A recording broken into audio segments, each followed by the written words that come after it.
Hello दोस्तों, अगर हम पिछले लेक्चर की बात करें तो पिछले लेक्चर में हम इस चैप्टर का केवल और केवल बेसिक पोर्शन कंप्लीट किए थे, कवर किए थे। ठीक है, आज के लेक्चर में हम उसी से आगे कंटिन्यू करेंगे और थोड़ी सी आप एक बात को समझिएगा। देखिए, हम इसमें एक फॉर्मूला देख रहे थे कि जो I इक्वल्स टू होता है वो होता है Q by t. I equals to Q by t. ठीक है, अगर हम बात करें यहाँ पर तो Q हमारा यहाँ पर आवेश होता था। Q क्या होता था? आवेश। और टाइम ये टी फॉर टाइम, और टाइम का मतलब ये समय ये होता था। अगर आवेश की बात करें तो इसकी यूनिट गुलाम होती थी और इसका यूनिट होता था सेकेंड, ऐसा कुछ होता था। I equals to Q by t. Q क्या होता था? आवेश। टी क्या होता था? समय। आवेश की यूनिट क्या होती है? कूलाम। और समय का सेकेंड। अब बात समझिएगा, हम यहाँ पर देखना चाहते हैं कि एक एम्पियर क्या होता है। ये क्वेश्चन आपसे पूछता है एक एम्पियर क्या होता है। ठीक है, हम यहाँ पर कहेंगे कि यदि किसी बंद परिपथ में किसी बंद परिपथ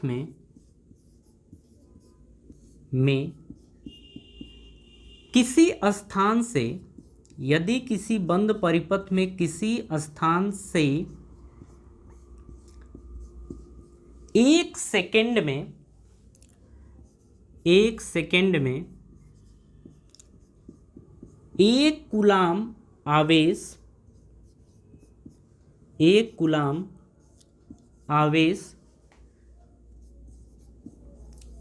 प्रवाहित होता है, एक कूलाम आवेश प्रवाहित होता है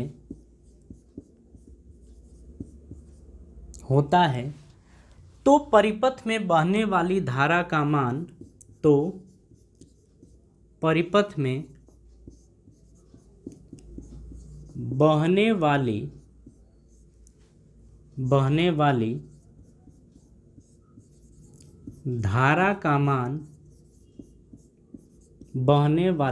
धारा का मान 1 एम्पियर, इसको ए से भी दिखा सकते हैं, 1 एम्पियर होता है।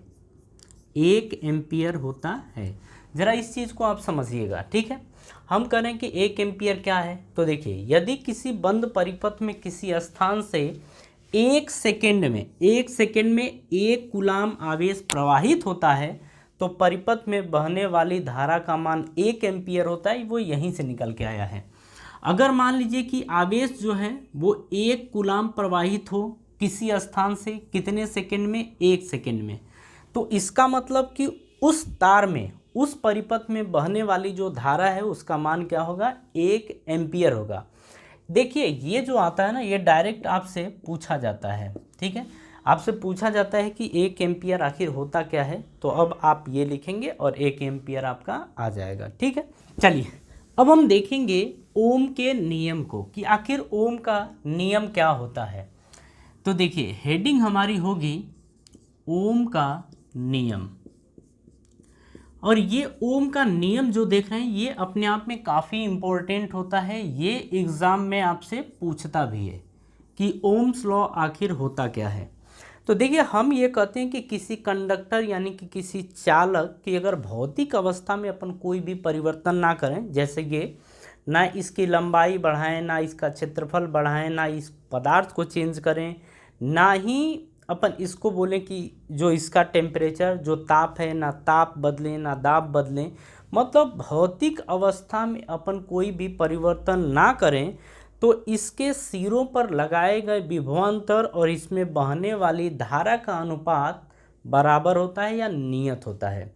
यही ओम का नियम होता है। तो ज़रा इस चीज़ को अब देखिएगा, हम ये कह रहे हैं कि यदि किसी चालक की भौतिक अवस्था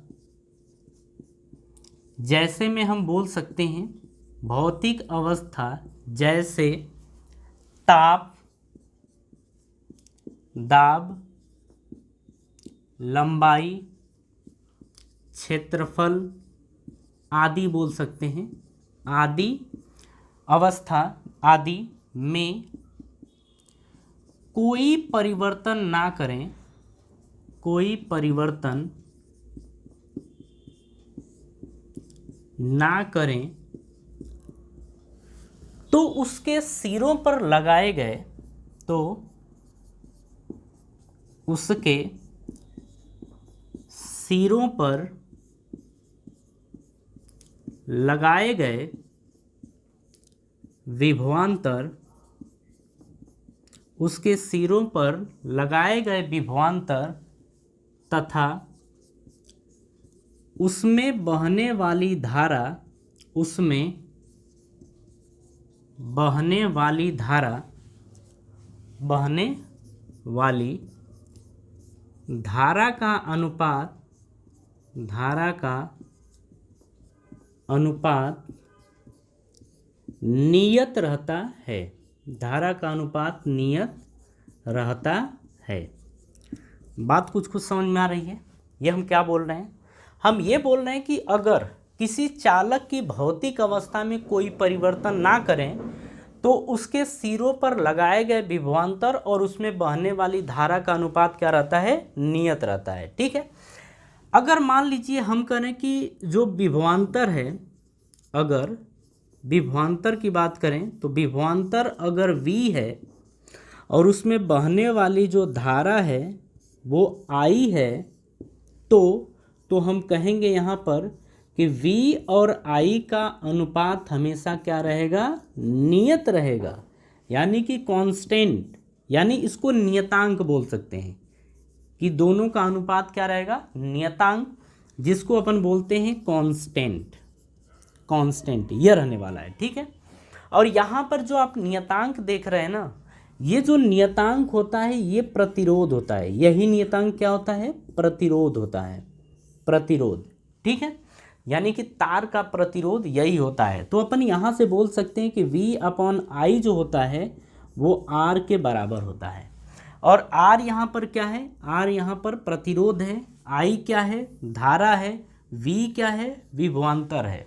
तो यहाँ से समझ में आ गया कि V/I इज इक्वल्स टू क्या होगा? R। यहाँ से एक फॉर्मूला बना है कि V ऐसे बोल सकते हैं R is equals to V/I। ये फॉर्मूला हमारा बन गया। यहाँ से आप चाहें तो ऐसे बोल सकते हैं कि V इक्वल्स टू I/R। यहाँ से इसको भेजिए तो V इक्वल्स टू I/R, ये फॉर्मूला बन गया। या I निकालना चाहते हैं तो V/R, ये बन गया। इसको यहाँ भेजिए, इसको यहाँ भेजिए तो I इक्वल्स टू V/R। और ये फॉर्मूला आपको अब याद रखना है। ये फॉर्मूला बहुत ही इम्पोर्टेंट है और आप ये समझिए कि इसकी शुरुआत अगर न्यूमेरिकल की बात करें तो न्यूमेरिकल में ये बहुत यूज़ होगा। तो इसे ध्यान रखिएगा कि ओम्स लॉ के दौरान अपने को ये देखने को मिला कि V और I का अनुपात हमेशा नियतांक रहेगा, यानी कांस्टेंट, यानी कि नियत रहेगा। ठीक है, यानी कि V/I जो नियतांक होगा वो प्रतिरोध होता है और वो R के बराबर होगा। इसलिए हम बोल सकते हैं कि R इक्वल्स टू V/I, और इसको मॉडिफाइड कर सकते हैं V इक्वल्स टू I/R, और या बोल सकते हैं I इक्वल्स टू V/R। कहानी कुछ समझ में आई? तो ये होता है ओम का नियम। ठीक है, अब इसी से संबंधित अपन ग्राफ देख लेते हैं। ठीक है, चलिए इसी से संबंधित अपन ग्राफ देखते हैं कि किस तरीके से ग्राफ बनता है। ये याद रखिएगा कि V/I की वैल्यू क्या होती है? R, यानी नियतांक। ऐसे आपको याद रखना है। ठीक है, चलिए यहाँ पर समझते हैं। अभी आपने देखा कि V/I बराबर R होता है। ठीक है, यानी कि V इक्वल्स टू हम बोल सकते हैं I/R। ठीक है, अब ग्राफ बनाने की बात है, आपको नहीं पता है, हम बता रहे हैं। ठीक है, कैसे ग्राफ बनता है। इसको Y एक्सिस के ऊपर प्लॉट करिए और I को X एक्सिस के ऊपर प्लॉट करिए। तो देखिए इसको लिखने का तरीका है RI। ठीक है, जो यहाँ पर R है वो आपका होता है M को बोलते हैं अपन tan थीटा। ठीक है, tan थीटा बोलते हैं, और इसी को बोला जाता है स्लोप, जिसको हम हिंदी में बोलते हैं ढाल। एक्चुअल में क्या है ना कि ये अभी आपको पढ़ाया नहीं जाएगा, ठीक है। मैथ में ये आएगा, अगर आपने कोऑर्डिनेट ज्योमेट्री पढ़ रखी है तो उतना ज़्यादा नहीं है, अगर 9th में आपने देखा है तो ठीक है, अदरवाइज़ आप 10th में ये चीज़ पढ़ने वाले नहीं हैं। अगर आपको पहले से पता है तो ठीक है, अदरवाइज़ हम जितना बता रहे हैं उसको उतना ही मान लीजिए कि ऐसा होता है, ठीक है। तो यहाँ से देखिए, अगर हम ग्राफ बना रहे हैं तो ग्राफ में हमने बोला कि देखिए ये कहाँ है, वाई एक्सिस पे, तो वाई एक्सिस पे आपका v यानी कि विभवांतर, एक्स एक्सिस पे आपका i हो गया, मतलब ये, ठीक है। मतलब ये आपका धारा इधर की तरफ बताएगा, ये धारा, और ये जो आपका बताएगा ये बताएगा विभवांतर, क्या बताएगा, विभवांतर ये बताएगा, ठीक है। यहाँ से अब आगे की कहानी आप समझिए, हम करें यहाँ पर कि y इज इक्वल्स टू, अगर हम बोल रहे हैं कि ये r जो है वो m की तरह बिहेव करेगा, तो ये mx प्लस सी, यहाँ पर देखिए अगर इससे इसको कंपेयर किया जाए तो v is equals to r i plus c की वैल्यू क्या है, 0 है, और c का मतलब होता है यहाँ पर c को बोलते हैं इंटरसेप्ट, ठीक है, कटान। मतलब अगर c की वैल्यू 0 है तो ग्राफ यहाँ से शुरू होता है, बस आप इतना समझिए। अगर c की वैल्यू +5 होती तो ग्राफ ऊपर से शुरू होता, अगर c की वैल्यू -5 होती, -2 होती, -1 होती तो ग्राफ नीचे से शुरू होता। लेकिन यहाँ पर बोला गया है कि जो c है वो 0 है, मतलब ग्राफ यहाँ से शुरू होगा, और जो m की वैल्यू होगी ना, जो m की वैल्यू होगी वो देखिए अभी पॉजिटिव है, m की वैल्यू कैसी है, पॉजिटिव। तो जब पॉजिटिव होगी तो ये ग्राफ जो बनेगा वो कुछ इस तरीके से बनेगा, ठीक है। तो ये बन गया है आपका ग्राफ। तो v और i का जो ग्राफ होता है वो ऐसा बनता है। तो ओम्स लॉ में जो ग्राफ बनता है वो कुछ इस तरीके का बनता है, ठीक है। और यहाँ से देखा जाए तो हम कहेंगे कि मान लीजिए कि ये थीटा कोण पर है, कितने कोण पर, थीटा कोण पर, इससे थीटा कोण पर है, क्योंकि देखिए ये आपका x एक्सिस है और ये आपका है y एक्सिस और ये थीटा है। तो यहाँ से देखिए क्या होता है कि हम निकालते हैं tan थीटा, और देखिए हम क्या करें, इसको आप ना इधर ज़रा शिफ्ट कर दो, तो ऐसे जब शिफ्ट करोगे तो ये v है ना, तो ये v बन जाएगा, मतलब ये वाला v बनेगा, ये i है ना तो ये i इतना होगा। अरे हमको मतलब इतना ही से है, अगर ये पूरा i है तो पूरा i नहीं है, ये i है, यहाँ से यहाँ तक i है, और ये v दिखाया गया है, यहाँ से यहाँ तक v है। tan थीटा बराबर होता है लंब बटे आधार, यानी परपेंडिकुलर अपॉन बेस। लंब की बात करें तो थीटा के सामने लंब होता है, तो ये v आ गया, और नीचे आप देखेंगे कि ये i आ गया, ठीक है। और आपको पता है कि v अपॉन i किसके बराबर होता है, r के बराबर होता है, तो हम इसको ऐसा भी लिख सकते हैं r, ठीक है। तो r बराबर क्या हो गया, tan थीटा, और tan थीटा बराबर v अपॉन i, और इस तरीके से ये ग्राफ बन गया ओम्स लॉ का, ठीक है। तो इसमें बहुत ज़्यादा दिक्कत नहीं है कि इसमें बहुत आपको ग्राफ ऐसे ही दिया जाएगा, पूछा जाएगा कि ओम्स लॉ को फॉलो कर रहा है कि नहीं कर रहा है, ओम्स लॉ की बात को मान रहा है कि नहीं मान रहा है। आप कहेंगे बात मान रहा है, ये यहाँ से पता चलता है कि v equals to I R, मतलब ग्राफ ऐसा बनेगा, ठीक है। देखिए बहुत ज़्यादा इसमें टेंशन लेने की ज़रूरत अपने को बिल्कुल नहीं है, ऐसा नहीं है कि कोई तोप चीज़ हम आपको बता रहे हैं, बिल्कुल तोप चीज़ नहीं है।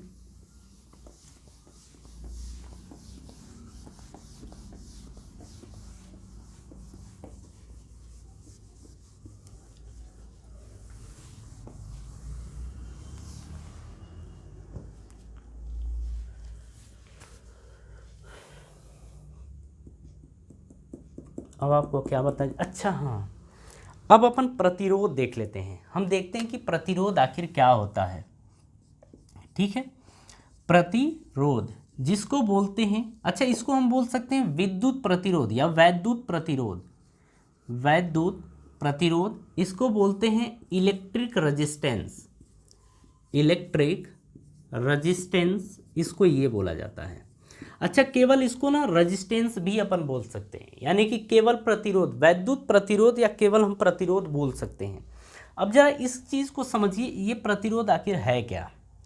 देखिए मान लीजिए कि ये कोई तार है, ठीक है, तो इस तार के अंदर इस तार के अंदर एक गुण पाया जाता है, इसी के अंदर होता है सब कुछ, इसी तार की प्रॉपर्टी होती है, इसी तार का गुण होता है। अब इसमें इस चीज़ को समझिएगा, हम कहते हैं कि इस तार के अंदर अगर ये बहुत सारे इलेक्ट्रॉन्स हैं, इनको ना बहने देने का जो गुण होता है उसी को अपन बोलते हैं कि इसका वैद्युत प्रतिरोध है। हर तार का वैद्युत प्रतिरोध अलग अलग होता है। अगर बात करें यहाँ पर, जिसका प्रतिरोध जितना ज़्यादा होगा वो वैद्युत धारा को प्रवाहित होने में उतना ही बाधा पैदा करेगा, उतना ही अवरोध पैदा करेगा। कहने का मतलब ये है कि जिसका प्रतिरोध जितना ज़्यादा होगा उसमें धारा उतना कम प्रवाहित होगी। अगर सेम बैटरी लगा दें तो जिसका प्रतिरोध जितना कम होगा उसमें बहने वाली धारा का मान उतना ज़्यादा होगा। ठीक है, तो अब हम कहते हैं, जैसे इस चीज़ को अगर डेफिनेशन के रूप में लिखें तो हम क्या कहेंगे कि किसी चालक का वह गुण, किसी चालक का वह गुण जिसमें वह प्रवाहित होने वाली या बहने वाली धारा के परिपथ में, वह बहने वाली धारा के परिपथ में, बहने वाली धारा के परिपथ में अवरोध, परिपथ में अवरोध उत्पन्न करता है, अवरोध उत्पन्न करता है। अगेन समझिएगा इस चीज़ को, हम करें कि किसी चालक का, ये जो प्रतिरोध देख रहे हैं ना, ये किसी चालक का गुण होता है, किसी चालक के अंदर ये प्रॉपर्टी पाई जाती है। हम करें किसी चालक का वह गुण जिसमें वह बहने वाली धारा के परिपथ में अवरोध उत्पन्न करता है, अवरोध उत्पन्न करता है, वैद्युत प्रतिरोध कहलाता है। तो ऐसे करते उत्पन्न करता है, वैद्युत या विद्युत प्रतिरोध, विद्युत प्रतिरोध कहलाता है, विद्युत प्रतिरोध कहलाता है। कहानी को समझ में आ रही है? ये होता है। तो देखिए, अब इतनी बात समझ गए कि प्रतिरोध क्या होता है। अब इसी चीज़ को हम दूसरे तरीके से भी समझेंगे। आपने ये चीज़ देखा था कि प्रतिरोध अगर निकालना हो तो R = V/I, इस तरीके से प्रतिरोध निकल जाता है। लेकिन केवल प्रतिरोध निकालने का यही तरीका नहीं होता है, इसके अलावा और भी तरीके हैं। अब उसको समझते हैं। ठीक है, हम इसमें ये समझेंगे कि प्रतिरोध की ज्यामितीय संरचना का क्या इफेक्ट पड़ता है उसके प्रतिरोध पर, मतलब किसी चालक की ज्यामितीय संरचना का क्या प्रभाव पड़ता है उसके प्रतिरोध पर। अब उस चीज़ को देखते हैं। तो देखिए, ये चीज़ तो समझ गए कि अगर प्रतिरोध क्या है, उस चालक का गुण होता है जिसके कारण वह उस चालक में बहने वाली धारा का विरोध करता है, वही क्या होता है, प्रतिरोध। ठीक है, अब हम बात करते हैं यहाँ पर कि प्रतिरोध की ज्यामितीय संरचना या चालक की ज्यामितीय संरचना का क्या प्रभाव पड़ता है। चालक की ज्यामितीय संरचना। अब यहां पर देखिए, हम पहले ही आपको एक चीज बता दें। मान लीजिए कि ये कोई तार है, ठीक है, ये कोई तार है। चलिए जरा एक बार देखिए, यह कोई तार है, हाँ जी, ठीक है। और इसमें मान लेते हैं कि जो इसका एक चीज़ और बता दें आपका, इस चालक का जो गुण होता है वो इसके स्पेसिफिक रेजिस्टेंस यानी प्रतिरोधकता से बताई जाती है। ठीक है, जिसको अपन रो से दिखाते हैं। अभी हम आपको सारी चीज़ें बता रहे हैं। इसकी मोटाई जो होती है ना, उसको ए से दिखाया जाता है, जिसको बोलते हैं अनुप्रस्थ परिच्छेद का क्षेत्रफल, जिसको ए से प्रदर्शित करते हैं। इसकी मोटाई को ए से दिखाते हैं। ठीक है, और हम मान लेते हैं कि इसका रेजिस्टेंस यानी प्रतिरोध R है, इस तार की लंबाई L है। तो जो यहाँ पर प्रतिरोध इसका होगा वो क्या होता है, तो यहाँ पर समझिएगा, हम अगेन बोल रहे हैं कि एक तार है, एक चालक तार है, इसका विशिष्ट प्रतिरोध या प्रतिरोधकता रो है, अभी हम बता रहे हैं ये क्या है। इसका क्षेत्रफल A है, क्षेत्रफल का मतलब मोटाई, इसकी लंबाई L है, तो R की वैल्यू क्या होती है, यानी प्रतिरोध कितना होता है। तो हम यहाँ पर बोलते हैं कि जो प्रतिरोध होता है, प्रतिरोध यानी कि रेजिस्टेंस, प्रतिरोध यानी कि रेजिस्टेंस। अब इसे हम दिखाते हैं R से, तो R is equals to rho L by A होता है, R equals to rho L by A, ठीक है, ये फॉर्मूला होता है, R equals to rho L by A. यहाँ पर आप समझिए जो R होता है उसको बोलते हैं प्रतिरोध, R को क्या बोलते हैं, प्रतिरोध, जिसको बोला जाता है रेजिस्टेंस, रेजिस्टेंस। यहाँ पर रो जो है इसको बोला जाता है प्रतिरोधकता, प्रतिरोधकता, प्रतिरोधकता, या इसी को बोला जाता है विशिष्ट प्रतिरोध, इसी को अपन बोलते हैं विशिष्ट प्रतिरोध। अच्छा, इसको बोला जाता है स्पेसिफिक रेजिस्टेंस, स्पेसिफिक रेजिस्टेंस इसी को बोला जाता है। अब जरा आगे की कहानी आप समझिए, ये समझ गए। L क्या होता है, L होता है तार की लंबाई, मतलब इस चालक की लंबाई, जिसको हम लेंथ बोलते हैं, ठीक है। यहाँ से जो A आप देख रहे हैं, A का मतलब होता है क्षेत्रफल, या इसी को बोलते हैं मोटाई, तार कितना मोटा है यानी मोटाई, इसको अपन एरिया बोलते हैं, ठीक है। अब यहाँ पर आप खुद देखिए फॉर्मूले के आधार पर कि जो R यानी कि प्रतिरोध है वो उसकी विशिष्ट या उसके प्रतिरोधकता के डायरेक्टली प्रोपोर्शनल होगा। अरे ऐसा कि जो प्रतिरोध है उस पदार्थ या उस चालक तार की प्रतिरोधकता पर निर्भर करता है, लंबाई पर निर्भर करता है, और उसके मोटाई यानी कि उसके क्षेत्रफल पर निर्भर करता है, ठीक है, वो इन चीज़ों पर निर्भर करता है। अब यहाँ से आप समझिए, अगर हम पहले पॉइंट की बात करें, अच्छा एक चीज़ और आप समझ लीजिए कि जो रो होता है ना, वो उस वस्तु का गुण होता है, रो का मतलब उस वस्तु के गुण को प्रदर्शित करता है, ठीक है, यानी कि ये वस्तु की, ऐसे बोल सकते हैं कि ये वस्तु की क्वालिटी को बताता है। किसको बताता है, क्वालिटी, यानी वस्तु के गुण को बताता है, ठीक है। अब इसी चीज़ को हम कैसे समझेंगे, हम ये कहेंगे कि जो प्रतिरोध होता है वो उसकी प्रतिरोधकता के डायरेक्टली प्रोपोर्शनल होता है। मतलब ये है कि प्रतिरोधकता जिस तार की जितनी ज़्यादा होगी उसका प्रतिरोध उतना ही ज़्यादा होगा। देखिए इस चीज़ को समझना होगा, हमने पिछले लेक्चर में ही आपको बताया था कि आप चीज़ों को समझने की कोशिश करिए कि किस तरीके से क्या चीज़ हो रहा है। आपको नहीं पता है, हम बता रहे हैं ना ये होता है और आपको ये चीज़ मानना है, ठीक है। आप यहाँ से बोलेंगे कि R डायरेक्टली प्रोपोर्शनल टू रो होगा, यानी कि जो प्रतिरोध है वो विशिष्ट प्रतिरोध या प्रतिरोधकता के डायरेक्टली प्रोपोर्शनल यानी समानुपाती यानी अनुक्रमानुपाती होता है, ठीक है। मतलब विशिष्ट प्रतिरोध जितना ज़्यादा उसका प्रतिरोध उतना ही ज़्यादा। सेकेंड में अपन बात करेंगे कि जो R है वो डायरेक्टली प्रोपोर्शनल टू L है। देखिए ऊपर है तो डायरेक्टली और नीचे है तो इन्वर्सली, ऐसे देखा जाता है।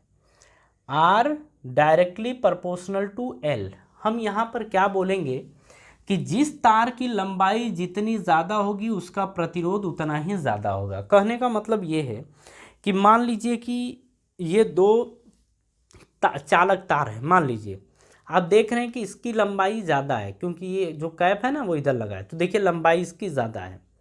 तो आप क्या कहेंगे, आप ये कहेंगे कि मान लीजिए दोनों सेम पदार्थ के बने हैं, ठीक है, मान लीजिए दोनों कॉपर हैं, दोनों एल्युमिनियम है, इनकी मोटाई भी सेम है। तो आप देख रहे हैं कि मोटाई का मतलब क्षेत्रफल सेम है और अगर कॉपर है तो ये भी सेम है, प्रतिरोधकता या विशिष्ट प्रतिरोध भी दोनों का बराबर है, सेम है। तो आप कहेंगे कि R डायरेक्टली प्रोपोर्शनल L का मतलब कि जिस तार की लंबाई ज़्यादा उसका प्रतिरोध उतना ही ज़्यादा। तो आप खुद बताइए कि इन दोनों में से किसका प्रतिरोध ज़्यादा होगा। आप कहेंगे इसका, क्यों? क्योंकि लंबाई ज़्यादा है। ठीक है। तीसरे पॉइंट की अगर बात करें तो हम ये कहते हैं, देखिए ये नीचे है तो इसको बोलेंगे R inversely proportional to A।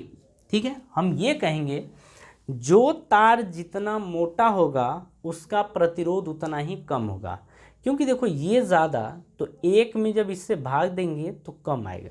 मतलब अगर ये ज़्यादा तो ये कम तो ये ज़्यादा। कहने का क्या मतलब है कि अगर तार मोटा है, अगर तार मोटा है, मोटा का मतलब उसका क्षेत्रफल ज़्यादा, अगर उसका क्षेत्रफल ज़्यादा है मतलब प्रतिरोध कम है, मतलब प्रतिरोध यानी कि R क्या होगा? कम। अगर तार पतला हुआ, अगर तार पतला हुआ और उसका पतला का मतलब क्षेत्रफल कम, तो उसका प्रतिरोध क्या होगा? ज़्यादा होगा। तो ज़रा इस कहानी को आप समझिएगा अच्छे से, ठीक है, कि R directly proportional to L, तार जितना लंबा उसका प्रतिरोध उतना ही ज़्यादा, तार जितना मोटा उसका प्रतिरोध उतना ही कम, तार जितना पतला उसका प्रतिरोध उतना ही ज़्यादा। ठीक है, ये कहानी समझ में आ गई। तो ये था प्रतिरोध के बारे में बातें, ये आपको ध्यान रखना है। ठीक है, आपको याद रखना है कि अगर कॉपर है तो कॉपर के आप 75 तार ले लो, सबका रो क्या रहेगा, यानी विशिष्ट प्रतिरोध क्या रहेगा? बराबर, सेम रहेगा। अगर बहुत सारे तार हैं, उनकी लंबाई चाहे अलग हो, मोटाई अलग हो, लेकिन मान लीजिए कि वो सभी के सभी एल्युमिनियम वायर हैं, तो सबका प्रतिरोधकता क्या रहेगा? बराबर। ठीक है, सबकी प्रतिरोधकता बराबर रहेगी। कहानी समझ में आ रही है? तो ये पोर्शन आपको समझ में आ गया होगा। ठीक है, ज़रा आगे कॉपी करिए फिर देखते हैं।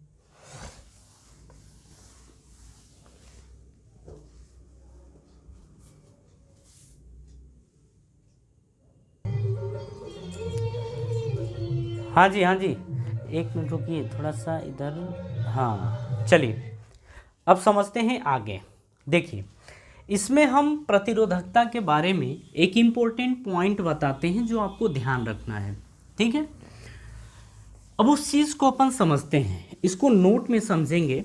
ठीक है, चलिए अब यहाँ पर हम देखते हैं कि जिन पदार्थों की प्रतिरोधकता कम होती है उसका प्रतिरोध भी कम होता है। ठीक है, तो हम इसको नोट में लिख लें। जैसे कि ऐसा हम क्यों बोल रहे हैं? क्योंकि हमने देखा था कि R डायरेक्टली प्रोपोर्शनल टू रो होता है, और रो क्या है? प्रतिरोधकता। तो हम यहाँ पर बोल सकते हैं कि जिन पदार्थों की, जिन चालक पदार्थों की,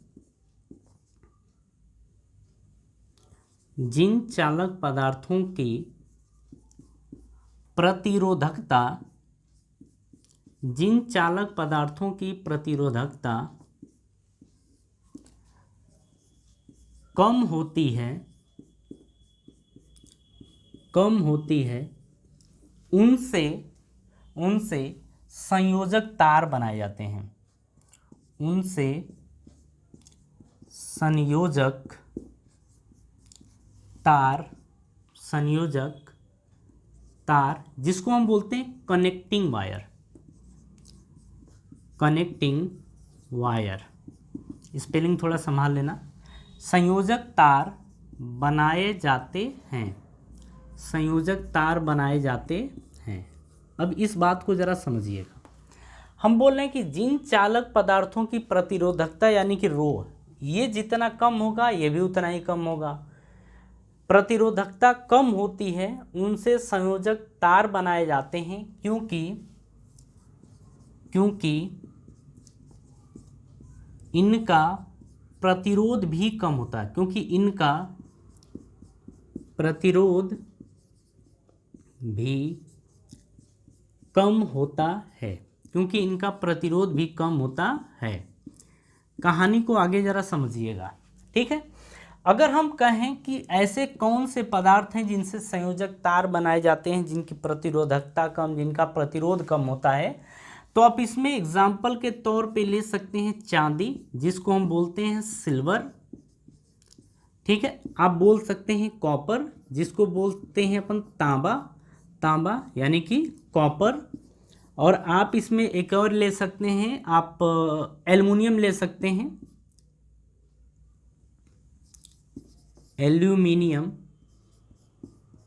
ये एल्युमिनियम को अपन दिखाते हैं Al से, ठीक है। ये ऐसे बहुत से पदार्थ हैं जिनसे हम संयोजक तार बनाते हैं और जिनकी प्रतिरोधकता और जिनका प्रतिरोध कम होता है, ठीक है। इसी के अपोजिट अगर हम बात करें, हम कहें कि जिन पदार्थों की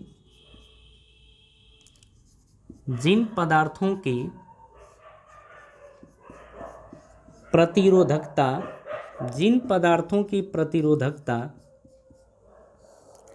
यानी कि विशिष्ट प्रतिरोध की बात कर रहे हैं, ठीक है। प्रतिरोधकता ज़्यादा होती है,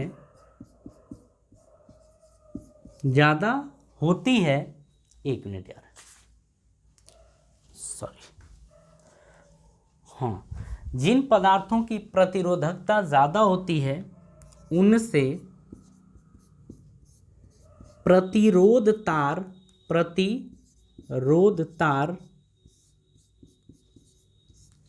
जिसको हम बोलते हैं रेजिस्टिव वायर या रेजिस्टेंस वायर बोल सकते हैं, रेजिस्टेंस वायर, जिनसे प्रतिरोध तार बनाए जाते हैं। अब जरा इस कहानी को समझिएगा, हम इसमें आखिर बोल क्या रहे हैं। देखिए, हम इसमें ये बोल रहे हैं कि जिन पदार्थों की प्रतिरोधकता ज़्यादा होती है उनसे प्रतिरोध तार बनाए जाते हैं।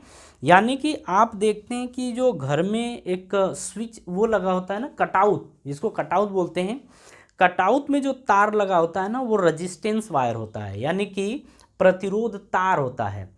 जैसे ही आपके घर में ज़्यादा लाइट आती है वैसे ये तुरंत खट से टूट जाता है, और टूटने के कारण ही आपके घर में जो CFL या फिर bulb, LED, TV, washing machine, जो कुछ भी होता है वो फूंकने से बचता है। ऐसा होता है, वो इसी के कारण होता है, ठीक है। और देखिए, हम बोल रहे हैं कि जिन पदार्थों की प्रतिरोधकता ज़्यादा होती है उनसे प्रतिरोध तार बनाए जाते हैं, क्योंकि इनका प्रतिरोध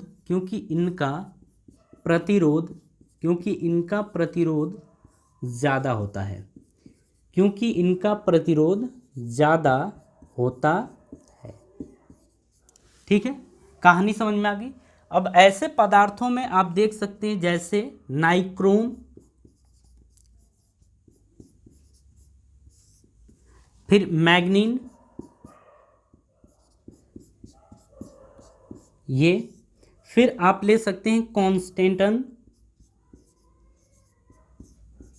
ये, और ऐसे बहुत सारे तार होते हैं। आप नॉर्मली नाइक्रोम को जानते हैं, ये आपके जो हीटर होता है ना, हीटर में भी इस तार का यूज़ किया जाता है, ठीक है।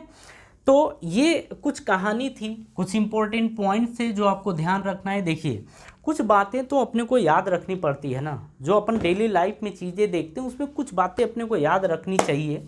जैसे हम इसमें यहाँ पर ये बोल दे रहे हैं कि जिन चालक पदार्थों की प्रतिरोधकता कम होती है उनसे संयोजक तार यानी कि कनेक्टिंग वायर बनाए जाते हैं, क्योंकि इनका प्रतिरोध भी कम होता है, जैसे चांदी, तांबा, एल्यूमिनियम।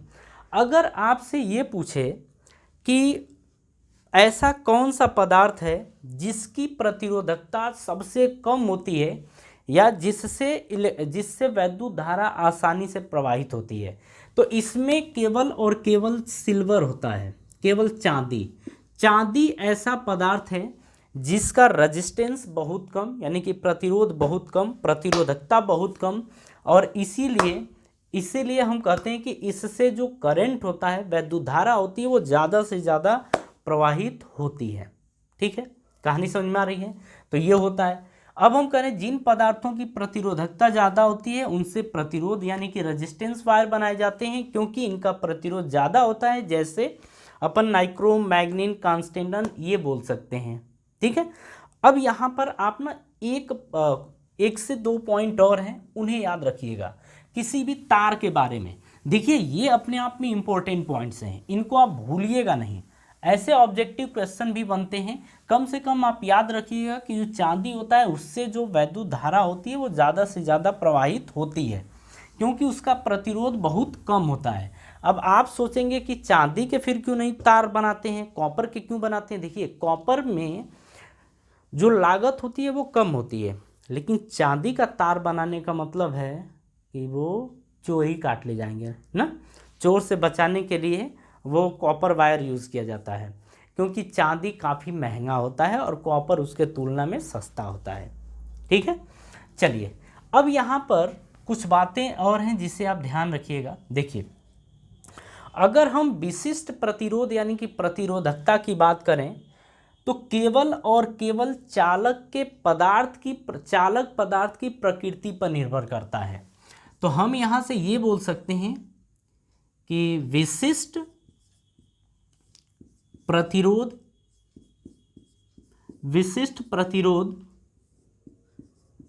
चालक पदार्थ की